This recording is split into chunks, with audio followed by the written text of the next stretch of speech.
This video focuses on Harvard referencing if you're using a book, and it assumes that the book is written all by one person. There's a different film for if there are chapters in a book. So in this case, I've been reading this book, Caring for People, A Lifespan Approach by Judy Richards, and I've taken a photograph of the cover of the book. This is really helpful because you're not always going to remember what you've been reading and what different sources you've used. And then I've also taken a photo here of the page that I used, and when I was writing I just summarized some of these bullet points. So that was what I got from this page here. If I go back here, I've finished the point I want to make. I need to put in my in-text reference, so I need to put the surname of the writer, which is Richards, and now I need to go to the photograph I took of the inside cover of the book. And it's telling me right at the top there that this was written in 1999, because that's what I need. I need the date that this was published. So we've got Richards, 1999, and that there is going to tell somebody where that information came from. Then I'm going to neilstoolbox.com, as usual we've been using in these videos, and when I click into the Harvard style reference generator, it's referencing a book I want, that top one. It's a little bit different the next one if you're referencing a chapter. So this time we're just referencing a book, and I need to put the author's name in here. So when I type in their name, I need to put in the second name, Richards, a comma, then the letter of their first name. So in her case it's Judith, so it's a capital J, and then I put the dot in just to show that I'm not writing the full name there. Next up I need to put the title of the book, so in this case it's Caring for People, A Lifespan Approach, so that's going to go in there.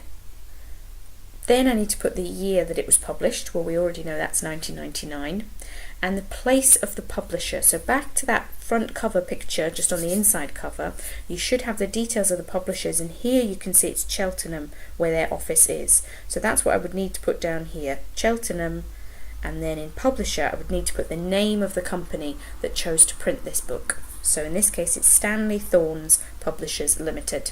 So that's what's going to go in there. If you have any trouble finding these, sometimes it's easier to look up the book on Google if it's difficult to find, or other times you can speak to a lecturer or maybe speak to a librarian. The next bit I need to say is the edition. Sometimes books have different editions because they've been updated and changed over the years. For this book it was first published in 1999, and if we go up to the top we can see that that 1999 date is the date for this book. So I don't think there's been any other editions. I think this book that I'm looking at here is the first edition. So I'm going to choose first edition from that list. And then I need to say the pages. What were the page numbers that I was actually reading? And again, this is where having a note of it or a photograph is going to really help you. So I'm just going to zoom in to the page that I was using, and then I can scroll down to the bottom of the page and I should be able to find my page number there. So here you can see the bottom right, it was page 155 I was reading, and I also used the page just on the opposite side, so 154 to 155. So I click Build Reference, and then just as Neil Toolbox always does, it should just provide us with a reference here. So now I've got Richards J, 1999, Caring for People, A Lifespan Approach, Cheltenham, Stanley Thorns Publishers Limited. So I can just highlight that, right click and copy it, and then go down into the very end bit of my essay. So right down to the last page where I've got references, and then need to keep an eye on the alphabet here because this needs to be in alphabetical order, so that's fine. R comes after N, so I can just put Richards J here at the end, and I've got my reference pasted into my document.